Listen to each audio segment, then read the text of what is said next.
Bien, pues en esta plática vamos a ver el tratamiento con plasma rico en plaquetas.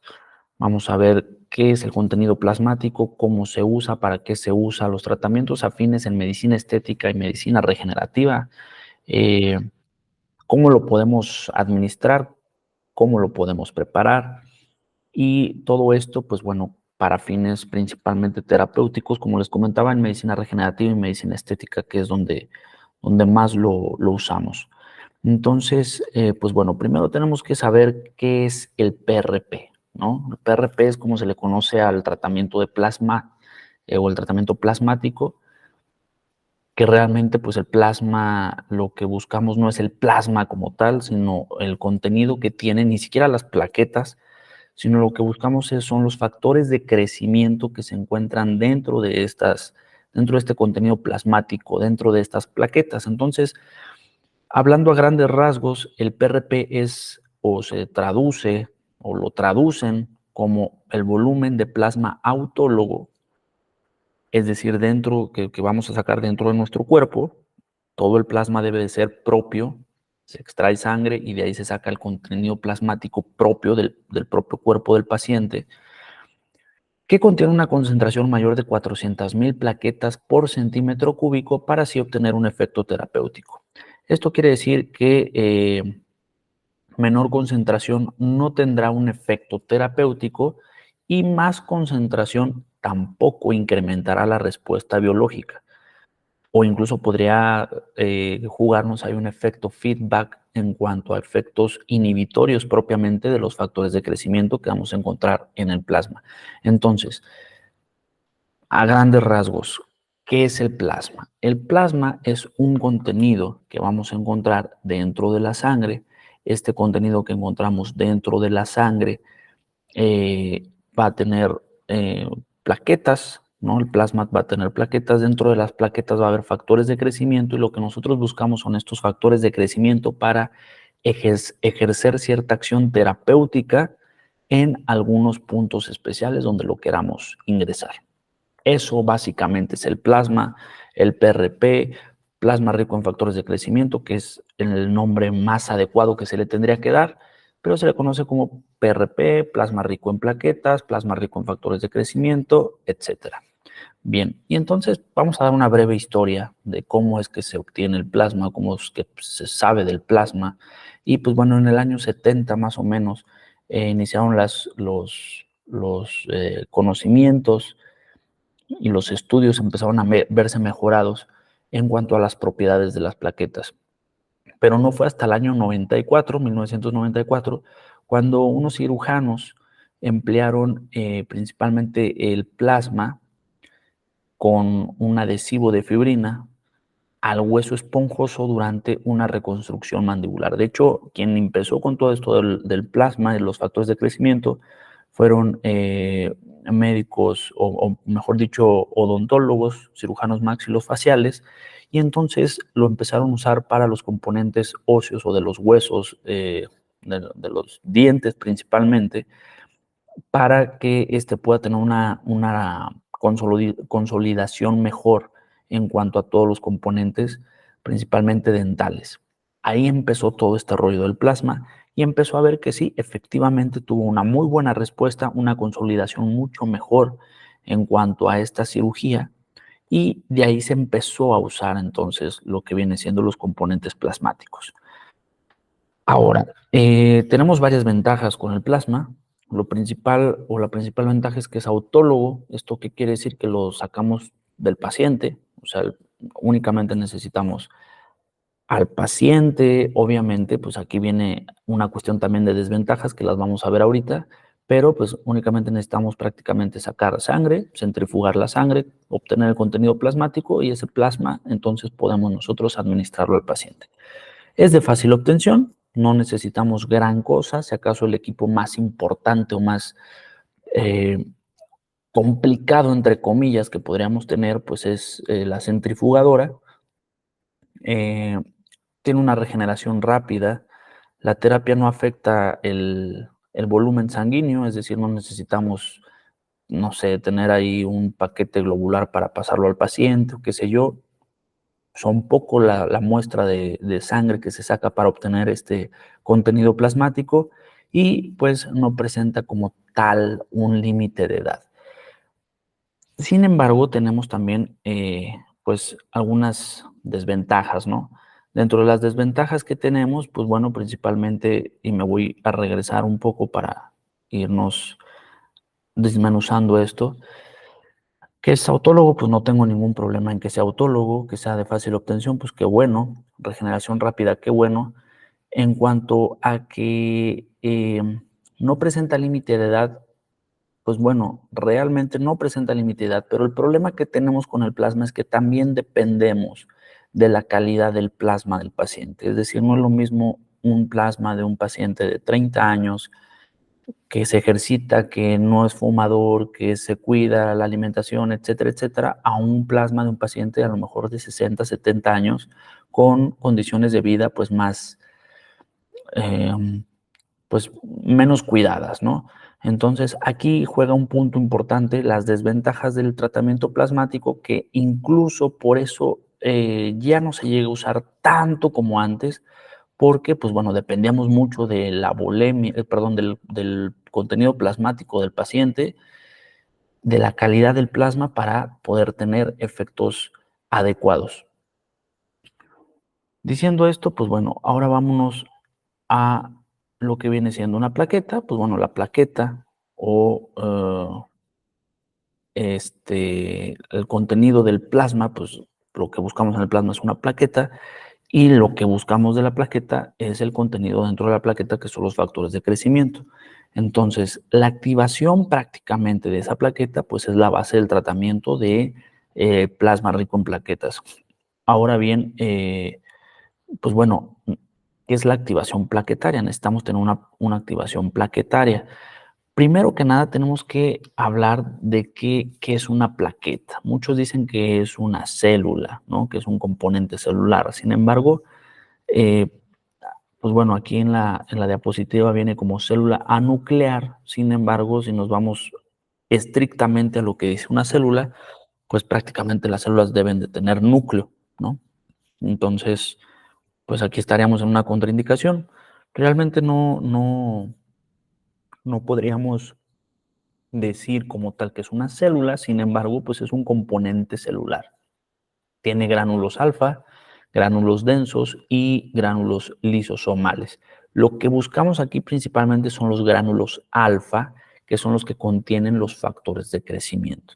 Entonces, los gránulos alfa eh, son los que se van a liberar dentro de la estructura plaquetaria, dentro de la membrana, vamos a decirle, de esta plaqueta, y los gránulos alfa van a hacer esa activación de los factores de crecimiento. Dentro de los factores de crecimiento que tenemos en las plaquetas, pues son muy variados. Recordemos que tenemos extensos factores de crecimiento, pero los que encontramos principalmente en el contenido plaquetario son obviamente el factor de crecimiento derivado de las plaquetas, factor de crecimiento transformante beta, factor de crecimiento epidérmico, factor de crecimiento endotelial vascular, factor de crecimiento fibroblástico y factor de crecimiento insulínico tipo 1. Entonces, los factores de crecimiento me van a ayudar como estos mensajeros intercelulares, es decir, un mensaje entre una célula y otra célula para poder estimular eh, ciertas características del órgano diana para ejercer funciones específicas. Por ejemplo, les comento ahí en la diapositiva, la dermis, ¿no? En la dermis tiene fibroblastos que reaccionan a los factores de crecimiento, que son activados y liberados por las plaquetas que producen colágeno. Recordemos que el fibroblasto, pues es este tipo de célula. No vamos a llamarles célula madre como tal, porque para ser célula madre tiene que ser una generadora de muchos estripes celulares, pero el fibroblasto sí es uno eh, de las principales células que me pueden hacer estos componentes, pues prácticamente de la juventud, ¿no? Que son ácido hialurónico, colágeno, elastina, fibrina y demás, viene por parte del fibroblasto. Y lo que buscamos entonces dentro de este tratamiento plaquetario, de este tratamiento de factores de crecimiento, pues es la estimulación, además de todos estos del fibroblasto, pero no nada más del fibroblasto, sino por ejemplo tenemos ahí un factor de crecimiento endotelial vascular. Recordemos que la mayoría de los tejidos eh, llegan o se nutren por todo este componente sanguíneo, es decir, por toda esta trama vascular que hay, que llega oxígeno y por ahí le llegan los nutrientes y demás. Entonces un crecimiento o un factor de crecimiento endotelial vascular me va a favorecer a toda esta nutrición del tejido en donde lo vayamos a poner. Ahora, el factor de crecimiento derivado de plaquetas me va a ayudar a la proliferación y migración de células del órgano en cuestión o del órgano diana, proliferación de células progenitoras, que necesitamos este tipo de células para que empiecen a fomentar o generar otros estripes celulares. Tenemos también la cuestión del factor de crecimiento transformante beta, que va a ser un regulador de actividades celulares. Factor de crecimiento epidérmico, que me va a ayudar, obviamente como el nombre lo dice, mantener la piel adecuada, diversas mucosas, funciones tisulares principalmente, colágeno, hialurónico, elastina y demás. Tenemos el factor de crecimiento endotelial vascular, que como les comentaba hace un momento, me va a ayudar a la angiogénesis, obviamente cicatrización de herida, osteogénesis. Factor de crecimiento fibroblástico me va a ayudar a la revitalización de los tejidos dañados, me va a aumentar el índice de actividad miótica, mitótica y síntesis de ADN. Y pues obviamente me va a ayudar a favorecer varias células precursoras. Está muy involucrada en la cicatrización, en la hematopoiesis, angiogénesis, desarrollo embrionario y demás. Todo esto es lo que buscamos, todos estos factores de crecimiento son los que buscamos principalmente que lleguen a ese tejido para mejorarlo. Ahora bien, tenemos algunos artículos que digo, evidentemente el plasma no es nuevo, como les mencionaba, desde los 70 ya se está hablando del plasma. Este artículo pues es un poco viejito, del 2002. Sin embargo, pues bueno, aquí se empieza a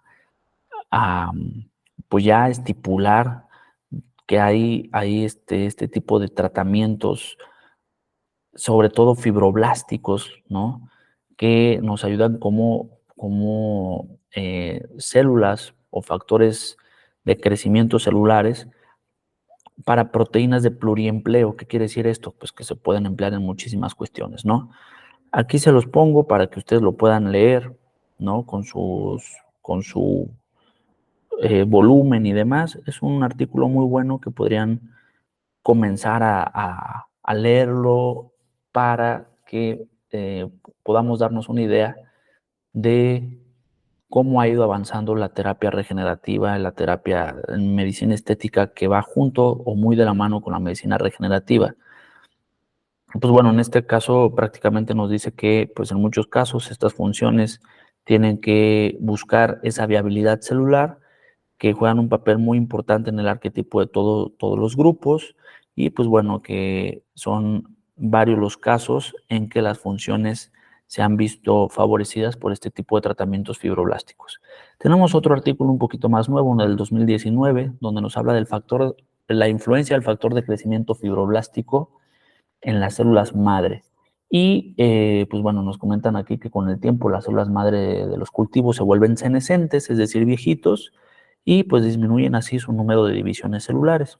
Para solucionar esa problemática, se propuso los factores de crecimiento como agentes potenciadores de la proliferación celular y obviamente pues el factor de crecimiento fibroblástico tipo 2 no podría faltar en este tipo de investigaciones.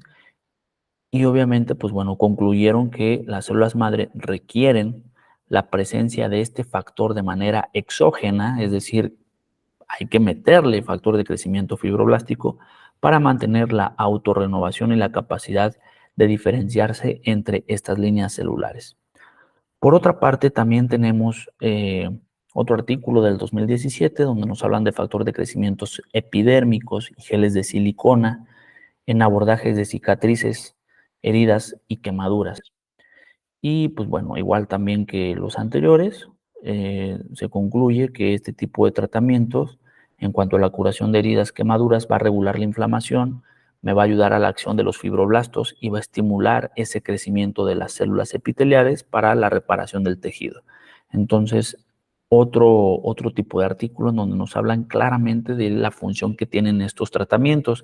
Incluso se ha usado mucho en pacientes con, por ejemplo, pie diabético o pacientes con quemaduras para regenerar todo eso. Ahora, hablando de medicina regenerativa, imagínense ahora hablando de medicina estética. Si nos podemos adentrar en que puede mejorar un tejido desvitalizado completamente, es decir, quemado o incluso con una vascularidad pues, muy precaria, como lo viene siendo un pie diabético.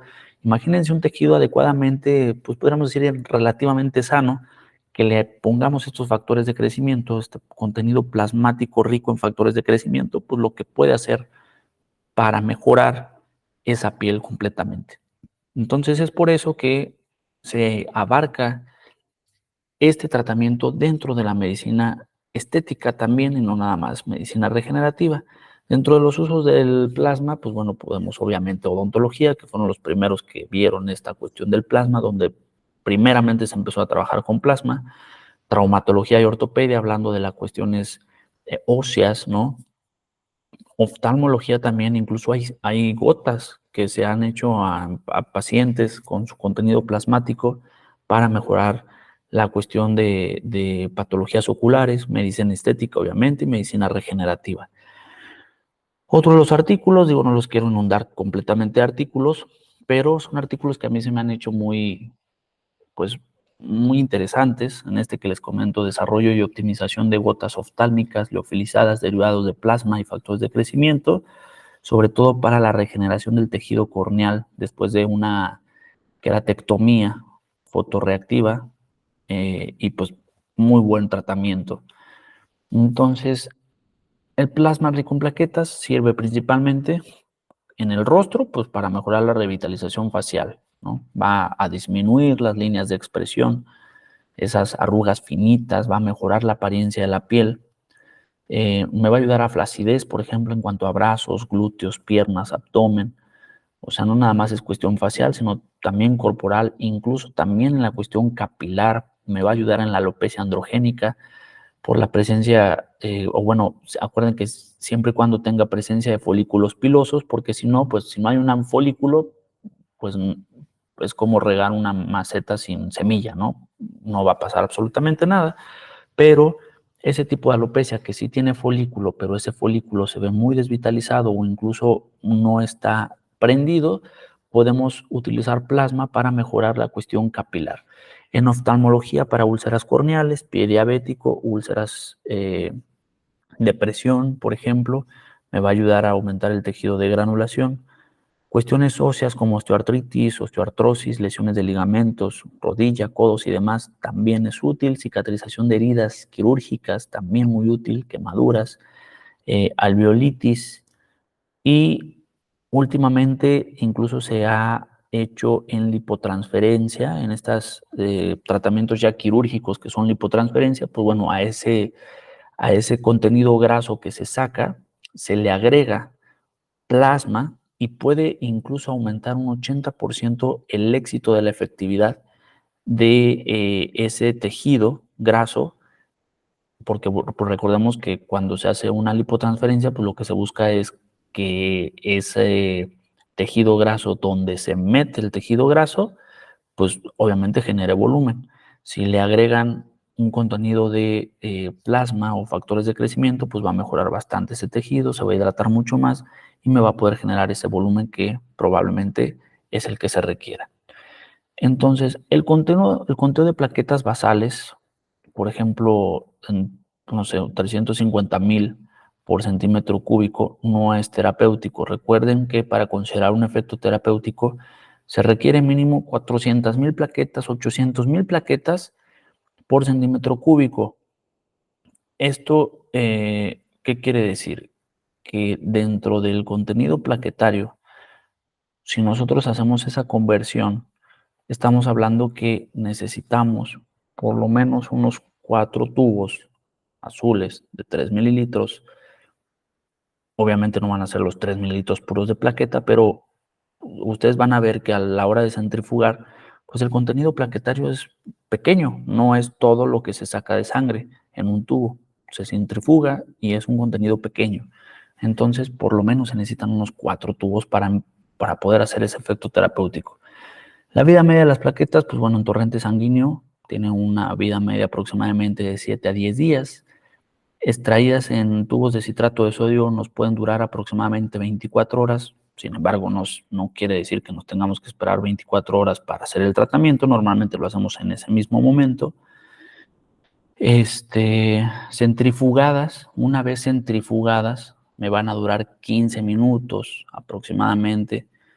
La efectividad de los factores de crecimiento, de 15 minutos a 30 minutos aproximadamente. Activadas con cloruro de calcio al 100, al 10% o gluconato de calcio, me van a durar de 3 a 5 minutos. Entonces, ¿qué quiere decir esto? Que yo, una vez que saco la sangre y la centrifugo, tengo 15 minutos para aplicarla. Esto según algunos artículos. Realmente otros artículos nos hablan hasta de media hora. Yo prefiero irme a lo mínimo. ¿Por qué? Pues porque garantizo mucho más el efecto terapéutico del contenido plaquetario que yo puedo estar sacando. Ahora, si se fijan aquí pongo activadas con cloruro de calcio. ¿Qué quiere decir eso? Bueno, en algunos artículos también mencionan que para activar las plaquetas tenemos que ponerle cloruro de calcio al 10% a esa plaqueta, o sea, ese plasma que sacamos para activar ese factor de crecimiento. Sin embargo, hay otros artículos que mencionan que únicamente con el hecho de pegarle a ese contenido plaquetario, los factores de crecimiento se van a activar, o incluso hablan de que se activan cuando entran en contacto con los contenidos tisulares. Entonces, pues realmente activarlas con cloruro de calcio no tiene que ser 100% forzoso. Les digo, existen estas contraindicaciones, o no contraindicaciones, contradicciones entre unos artículos y otros. Esta es una imagen de una plaqueta con gránulos y plaquetas después de la degranulación. ¿Qué quiere decir esto? Plaquetas con contenido y plaquetas vacías. ¿Qué quiere decir esto? Las plaquetas sin activar o activadas es una importante diferencia. Plaquetas activadas, se van a activar estos factores de crecimiento que van a estar favoreciendo pues, el tratamiento que yo quiero buscar. Sin embargo, las plaquetas sin activar, más bien aquí yo me iría por activadas antes de tiempo. ¿Qué quiere decir esto? Si yo, por ejemplo, dejo una plaqueta dentro del contenido plasmático y, por ejemplo, no sé, se activaba antes, le pongo cloruro de calcio, gluconato de calcio, o las dejo y las aplico 30 minutos después, qué sé yo, pues a lo mejor esos factores de crecimiento ya se liberaron y lo que voy a estar ingresando es una plaqueta vacía, ¿no? Que le llaman de esta manera. Entonces, es importante respetar los tiempos de tratamiento para que cuando yo ingrese o haga un tratamiento de plasma rico en plaquetas, pues pueda ingresar estos componentes de factores de crecimiento que son los que realmente estoy buscando. Las precauciones para no activar a las plaquetas antes de la toma de la muestra sanguínea, pues bueno, también es importante porque recordemos que para hacer una extracción de plaquetas, pues bueno, normalmente tenemos que hacer una ligadura, ¿no? Se extrae la sangre, se coloca una ligadura, la cual si dura más de 2 minutos comprimiendo el brazo, entonces el endotelio vascular va a liberar una cosa que se llama tromboplastina tisular o factor tisular, que interactúa con las plaquetas y va a provocar la activación plaquetaria dentro del organismo. Por lo tanto, pues va a liberar esos factores de crecimiento que estamos buscando y a la hora de cosechar o a la hora de centrifugar este contenido plaquetario, pues vamos a cosechar plaquetas vacías, es decir, no es terapéutico. Nos mencionan que se necesita ayuno de 6 a 7 horas con restricción de lácteos y carbohidratos, ya que estos no activan las plaquetas. Realmente son artículos o son menciones que se han hecho en algunos artículos. Artículos más nuevos ya no los encontramos, pero pues bueno, se ha mencionado, ¿no? Que lo ideal es que el paciente esté en ayuno porque los lácteos y demás pues llegan a hacer liberación de ciertas plaquetas. Realmente, si tú sacas un contenido sanguíneo sin que se libera la tromboplastina, es decir, que no tengas una ligadura más de 2 minutos, vas a tener plaquetas buenas, aunque el paciente no haya ayunado en ese momento. Digo, obviamente, si comió una comida muy copiosa y demás, pues a lo mejor sí ese contenido plaquetario, pues va a ser no tanto de que sea vacío, sino va a ser de mala calidad. Por otra parte, también hay que investigar la ingesta de antiagregantes plaquetarios, ¿no? Previamente, si el paciente está con tratamientos de, no sé, de aspirina o cuestión así, pues muy probablemente el contenido plaquetario vaya a ser inadecuado. Entonces, plasma rico en plaquetas contra plasma rico en factores de crecimiento, pues no es lo mismo. Yo puedo tener un plasma rico en plaquetas y las plaquetas van a estar vacías, pues ¿de qué me va a servir? Lo importante es tener un plasma rico en factores de crecimiento. Consideraciones especiales. Las indicaciones previas a la toma de la muestra sanguínea, obviamente, pues el consentimiento informado es bien importante. Un ayuno de 3 horas mínimo, como les comento, mientras el paciente no tenga comidas muy copiosas, no hay problema. Medicamentos prohibidos previo a la toma de muestras sanguíneas, recuerden que son los antiinflamatorios no esteroideos y contenidos como aspirina o ácido acetilsalicílico, y tener una ligadura menos de 2 minutos. Las indicaciones posteriores a la toma de la muestra sanguínea: tipo de tubo adecuado, recordemos que tenemos que tener unos tubos azules con citrato, con cloruro de, de calcio, citrato de calcio. No, perdón, eso es para activar. Más bien lo necesitamos. Los tubos azules que tienen se me fue ahorita el nombre de qué es lo que contienen, pero para evitar que se coagule la muestra. El tipo de centrífuga: necesitamos una centrifugadora adecuada, activadores plaquetarios y la aplicación. Entonces, el proceso de obtención del plasma rico en plaquetas principalmente son 5 etapas para la obtención de plasma rico en plaquetas. Primero tenemos que tener una obtención de muestra de sangre venosa.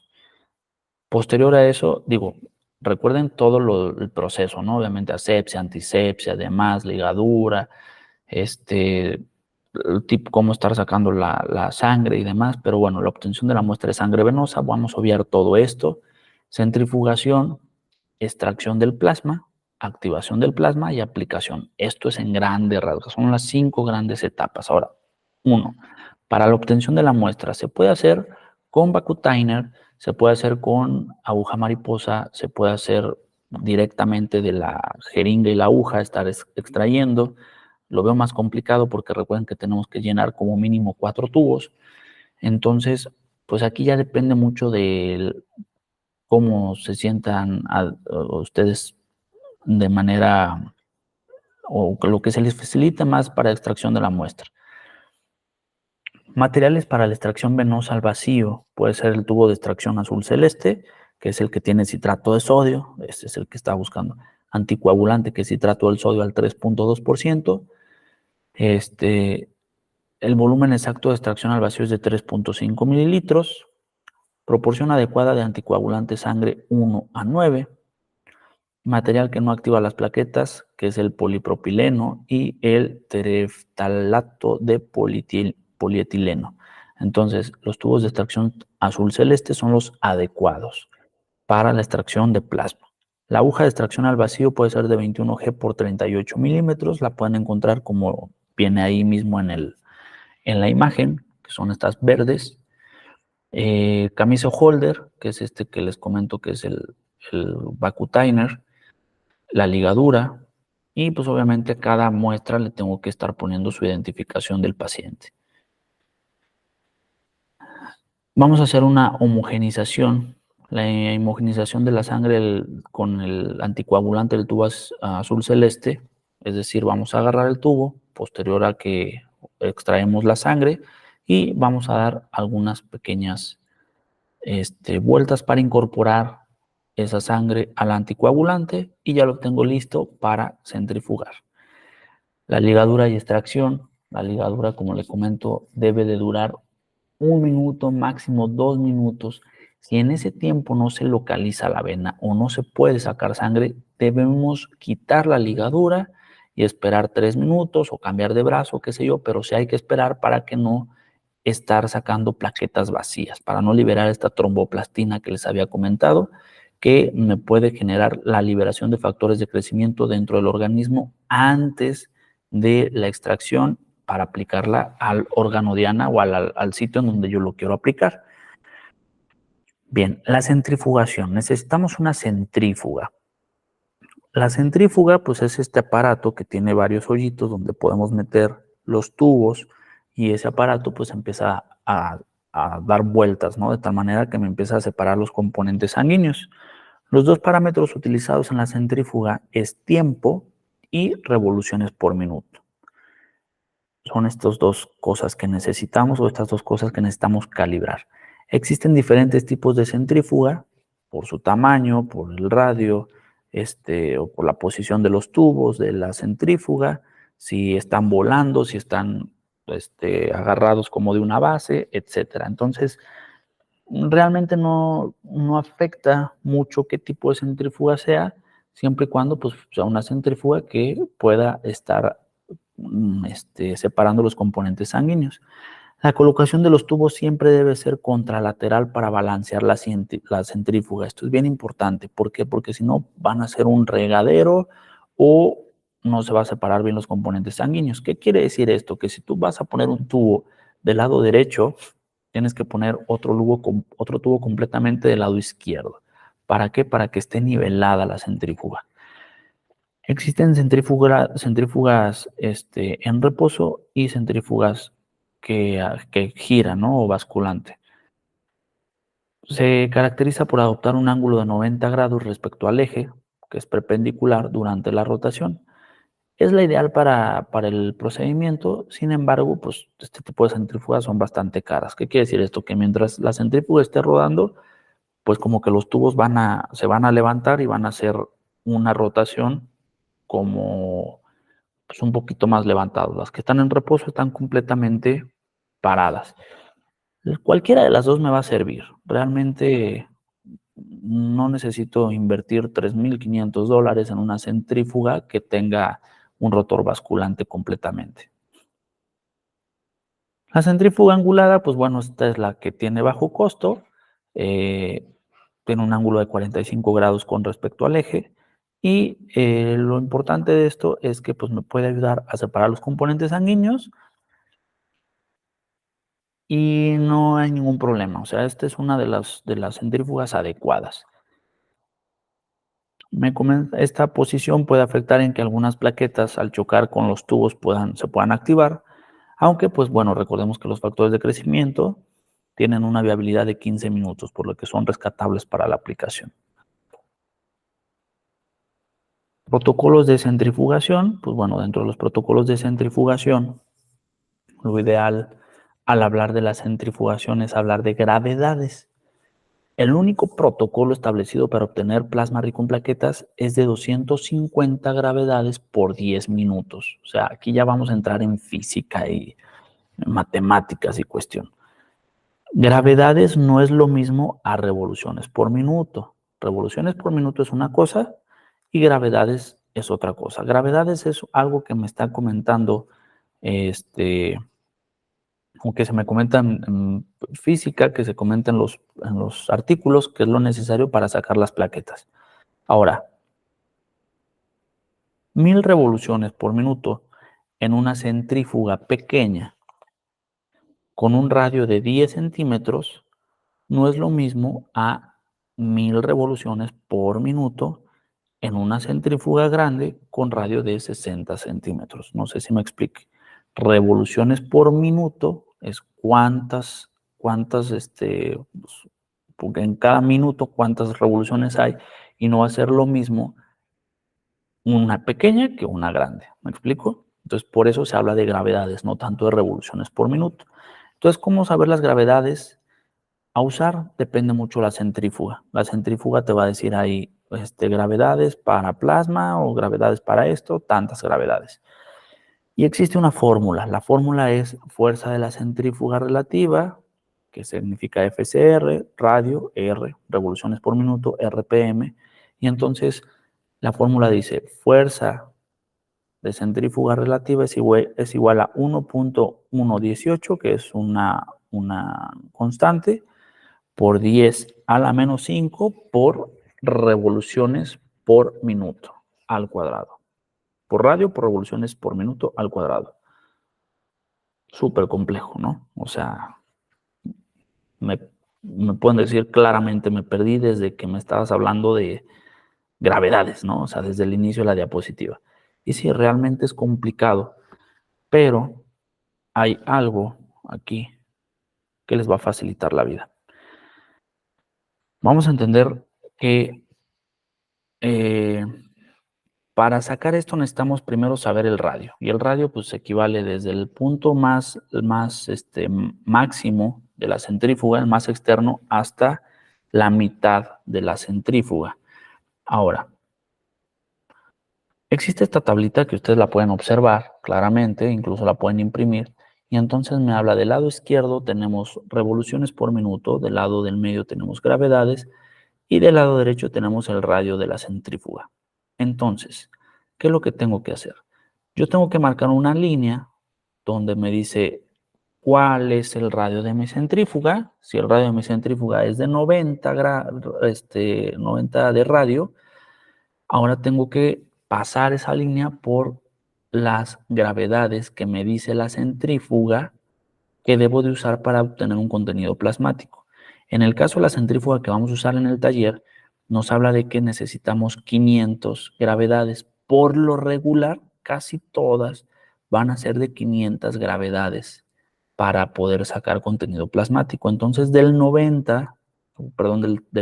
75 aproximadamente, cruzo hasta las gravedades, que son los 500, y de ahí pues sigo una línea recta y me habla de que necesito aproximadamente 2500 revoluciones por minuto, más menos 500, ¿no? O sea, puede ser de 2000 a 3000, aquí me marca 2500 revoluciones por minuto, para poder sacar ese contenido plasmático. Esta tabla es muy sencilla.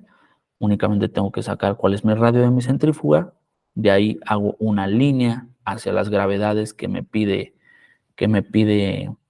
la centrífuga y completo la línea hacia las revoluciones por minuto para saber cuáles son las revoluciones por minuto que necesitamos.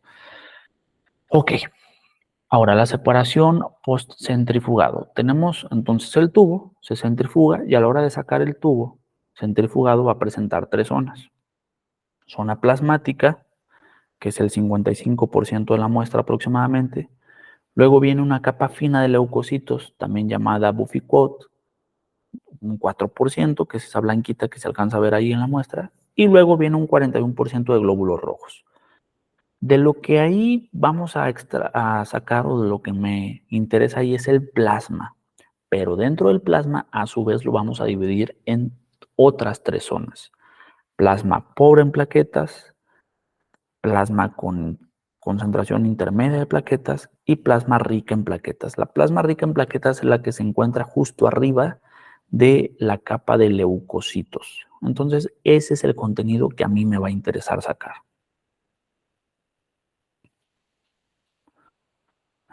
Bueno, esto es lo que les acabo de comentar, por lo tanto, la zona que nos interesa, la zona de plasma rico en plaquetas, que está seguida de la capa leucocitaria. La extracción del PRP. Entonces, el tercio inferior del plasma contiene un rico contenido de plaquetas, el tercio medio contiene una cantidad más o menos de plaquetas y el tercio superior, pues casi no hay plaquetas. Los pasos: hay que utilizar una jeringa de 5 mililitros o de 3 mililitros con una aguja 22G o mayor. Destapamos el tubo celeste,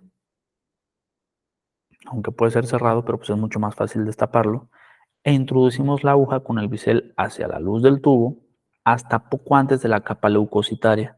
Nos vamos justo por la pared del tubo para no hacer una mezclolanza, justo por la pared del tubo.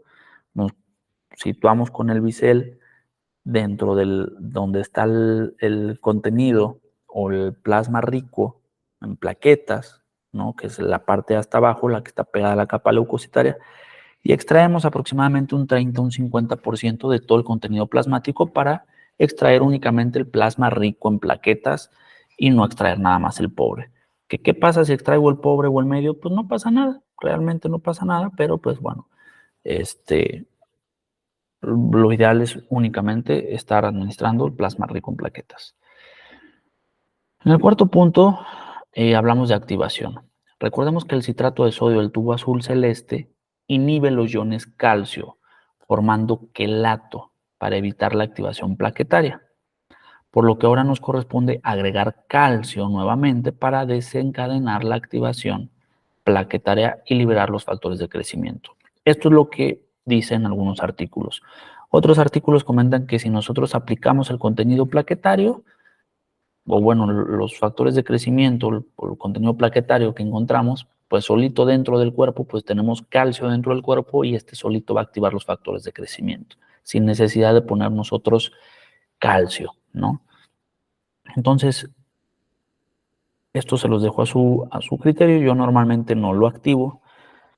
Si ustedes creen mejor activarlo, adelante. Existen dos tipos de activadores, los endógenos y los exógenos. Los endógenos, teóricamente, como les comentaba, no hay necesidad de activadores plaquetarios, debido a que al introducir las plaquetas nuevamente al organismo se encontrarán con activadores propios de las células y o del tejido blanco. Entonces tenemos los exógenos, que es el gluconato del calcio al 10%, cloruro de calcio al 10%, trombina humano de bovinos, que no es tan comercial, y de hecho no la recomendaría porque puede tener un alto eh, porcentaje de irritación, y puede haber incluso hasta el trauma mecánico o manipulación de la muestra para activarlo, ¿no? Es decir, pegarle y aplicarlo, que también puede ser válido. El agregado de activador, si nosotros quisiéramos agregar un activador, lo hacemos con una agujita de insulina y únicamente necesitamos una proporción de 0.1 mililitros de cloruro de calcio por cada 0.9 mililitros de plasma, es decir, una relación 1:9. En el gluconato de calcio al 10% con una proporción de 0.3 mililitros de gluconato de calcio por cada 0.9 mililitros, es decir, 1:3. Por lo regular es más fácil encontrar cloruro de calcio. ¿Qué quiere decir esto? Que si yo voy a tener un mililitro de plasma, voy a aplicar 0.1 de cloruro de calcio para hacer una activación plaquetaria adecuada. Ok, ahora vámonos con las formas de tratamiento. Tenemos dentro de las formas de tratamiento, puede ser tópica, que realmente a mí se me hace desperdiciar, ¿no? El contenido plaquetario, desperdiciar el contenido de factores de crecimiento. Lo usan como tipo gel plaquetario, ¿no? Lo hacen como una preparación antes del peeling o pre al peeling o posterior a una dermoabrasión o cuestiones así. Obviamente tiene que haber una lesión controlada para que pues, ese contenido pueda ingresar, si no, no tendría nada de chiste. Pero realmente, pues, nunca lo he hecho. Yo principalmente lo aplico directamente. Se me hace desperdiciar el contenido, pero pues bueno, lo pueden encontrar en algunos tratamientos. En terapia subdérmica como adyuvante de autoimplante, como les comentaba, principalmente tejido adiposo, mezclan la plaqueta con adipocitos con una llave de 3 vías y pues eso lo vuelven a meter, ¿no? Esto realmente pues nosotros no lo hacemos, es más actividad como de cirugía plástica, pero pues también lo pueden encontrar en algunos artículos. La terapia intradérmica para bioestimulación cutánea, esta es la que más usamos nosotros. Aplicamos anestesia tópica principalmente y posterior a que haga efecto la anestesia tópica la retiramos. Es importante retirarla justo antes de la aplicación del plasma y empezamos a hacer la aplicación. Podemos usar hielo también para provocar pues una disminución del dolor, o incluso hay quien hace bloqueo de ramas nerviosas con lido. Eso se me hace muy exagerado. Normalmente les pongo lido tópica y nada más me espero un poco de tiempo para poder aplicarlo posteriormente. Ahora, dentro de la aplicación, tenemos aplicación, recuerden las capas de la piel, vamos a grandes rasgos, epidermis, dermis e hipodermis. En la epidermis tenemos los queratinocitos, en la dermis tenemos los fibroblastos. Si en la dermis están los fibroblastos, pues entonces pues, ahí me interesaría, ¿no? Activarlos, ahí me interesaría estimularlos. Y luego la hipodermis, pues tenemos el tejido graso. Entonces, no me interesa mucho activar los queratinocitos, tampoco me interesa mucho activar el tejido graso en algunas zonas, me interesa más la cuestión de la dermis. Por lo tanto, la aplicación debe de ser intradérmica. Las técnicas de aplicación, pues bueno, cada técnica puede corresponder a una zona facial, puede ser una pápula intradérmica, la aguja debe de ser tangencial a la piel y el volumen de aplicación aproximadamente es de 0.02 a 0.1 mililitro por pápula. Distancia aproximada, 1 centímetro entre una pápula y otra.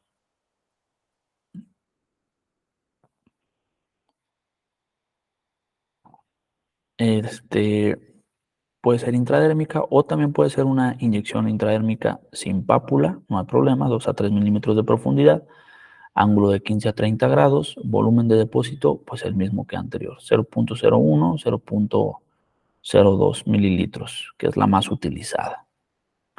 Puede ser un patch intradérmico también, una patch, recordemos que es una técnica que se usa como pues, como bayonetazos, ¿no? Rápidos.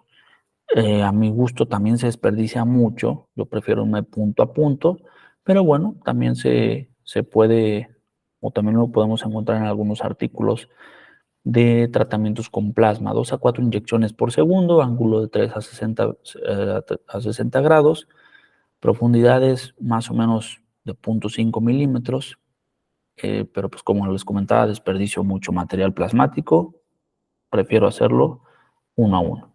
Existe también el intradérmico profundo o tunelización, es decir, me profundizo un poquito más, 4 milímetros o más, y puedo hacer estas cuestiones como les comentaba, como de retroinyección, ¿no? En clases pasadas. Podemos hacer retroinyecciones y esto es como tipo tunelización. El objetivo del plasma, pues bueno, conseguir resultados armónicos. Hay que atenuar las líneas de expresión facial y mejorar la apariencia en general de la piel. No hay que intentar hipercorrecciones, que normalmente con el plasma no hacemos hipercorrecciones. Son tratamientos muy tranquilos, muy adecuados. Y pues bueno, los beneficios del plasma me van a ayudar a una producción de colágeno adecuada, me van a ayudar a mejorar la elastina, mejorar el ácido hialurónico, me van a ayudar a disminuir la flacidez, me van a ayudar a mejorar la luminosidad, firmeza e hidratación. Puede haber, lo podemos aplicar en prácticamente toda la piel, o sea, donde haya piel se puede aplicar plasma. Normalmente se puede aplicar más, lo aplicamos más en rostro, en cuello, en escote, en manos. Y normalmente podemos encontrar tres tipos de protocolos: el italiano, el argentino o el americano. Dentro del italiano nos hablan de que se sugiere administrar al paciente 7 días previos al tratamiento vitamina C vía oral o endovenosa para mejorar los fibroblastos y la calidad plaquetaria. Pasados los 7 días, después de aplicar o de consumir vitamina C y demás, entonces ya se procede a la extracción de 20 mililitros de sangre en tubos de citrato de sodio, se hace la centrifugación y entonces se hace la infiltración del plasma. En este protocolo italiano no agregan ningún activador plaquetario. Esto lo hacen, pues bueno, apoyan, ¿no?, esta teoría de que pues, el plasma se activa adentro. Y luego, 6 a 8 horas después de la infiltración, nuevamente vuelven a extraer carne para preparar más plasma y se realiza una segunda infiltración. Argumenta este doctor italiano que por el reclutamiento de receptores en la membrana de los fibroblastos ocasionada por la primera infiltración, y así el concentrado pues va a ser más concentrado, mayor efecto en la segunda aplicación. A los 30 días se aplica una nueva infiltración. Un protocolo adecuado, me gusta, sin embargo, pues esto de que a las 6 a 8 horas vuelves a sacar sangre y vuelves a aplicar, pues a mí se me hace demasiado. Realmente decirle a un paciente que a las 8 horas tiene que regresar al consultorio, pues no lo va a hacer y además no es tan necesario. Bueno, aquí voy a hacer un paréntesis de la clasificación de Glogau. Recuerden que la clasificación de Glogau nos habla de arrugas, el tipo 1 sin arrugas, normalmente de 20 a 30 años lo vamos a encontrar en los pacientes. El tipo 2 ya son arrugas en movimiento, que lo podemos encontrar más comúnmente de 30 a 40 años. Tipo 3, arrugas en reposo. Y tipo 4, pues solamente arrugas y flacidez, ¿no? Ahora, ¿por qué hice este paréntesis? Porque el protocolo argentino me habla de protocolos según el grado de Glogau. Entonces, me habla que si es un Glogau 1 a 2, entonces voy a hacer un tratamiento de plasma el día 1, mes 3 y mes 6. Si es un envejecimiento un poquito más avanzado, un Glogau 3 y 4, entonces hago este tratamiento el día 1, mes 2 y mes 6. Y en este sí aplican activador de factores de crecimiento con calcio. En el americano, pues también nos hablan de Glogau, aunque no nos dice que tanto si fuera Glogau 1, 2, 3 y 4, el que sea, vamos a tener en el día 1 tratamiento, al día 7 tratamiento, al día 14 tratamiento y posteriormente en el mes 6. Y se vuelve a repetir el esquema. 1, 7, 14 y mes 6. ¿Cuál es el que más aplico yo? Pues principalmente el protocolo argentino. Es con el que más me quedo. Las indicaciones post aplicación de plasma rico en plaquetas, pues bueno, recordar no maquillaje por 24 horas por lo menos, factor de protector solar mínimo de 30, yo prefiero siempre de 50, mantenerse hidratado, no exponerse al sol ni al calor, no piscinas, citar a los 7 días para reevaluación y no utilizar hielo post tratamiento de plasma. No se debe de combinar el plasma con vitaminas ni con activos de mesoterapia u otros medicamentos, el plasma va solo. Siempre va solo. Hay quien lo hace un blend ahí con ácido hialurónico o siempre lo aplico solo a menos que sea otro tipo de tratamiento de medicina regenerativa. Por ejemplo, si vamos a aplicar células madre o a lo mejor exosomas o cuestiones así, pues bueno, a lo mejor ahí sí puedo hacer un mix, pero no le pongo de que, ay, con vitamina C y con esto y que con aquello, porque recuerden que lo que podemos hacer es degradar esos factores de crecimiento. Para la alopecia, bueno, hay un protocolo para la alopecia en donde nos ayuda o nos dice que vamos a aplicarlo igual que como se hace en piel. Hacemos la centrifugación, mismo protocolo, mismo todo, solo que lo aplicamos en la cuestión del cuero cabelludo.